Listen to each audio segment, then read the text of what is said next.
Camera घे पहिल्यांदा इथनं आळीवर.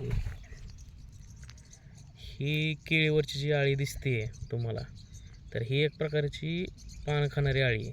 पण ही स्कॅबिंग खरडून पान खाणारी आळी. दुसरी एक आळी असती ती डायरेक्ट तुम्हाला होल पाडताना दिसते, इथं होल दिसतात पानाला, ती पोगा खाणारी आळी.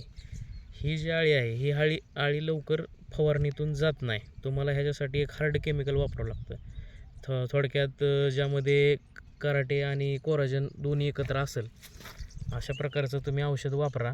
त्याच्याशिवाय ही आळी लवकर जात नाही. ही वरच्या भागावरती पहिल्यांदा खाते, हळूहळू ही पाठीमागच्या बाजूला जाते आणि इथं पानं खायला सुरुवात करते. इथं बघू शकता तुम्हाला बारीक आळी दिसते, इथं पण दिसते. ही आळी लवकर कंट्रोल होत नाही. तरी शेतकऱ्यांनी चांगल्या प्रकारचं केमिकल औषध ह्याला फवारलं पाहिजे. नाहीतर तुम्हाला डबल टिबल फवारणी घेऊन सुद्धा ही आळी गेलेली दिसणार नाही. धन्यवाद.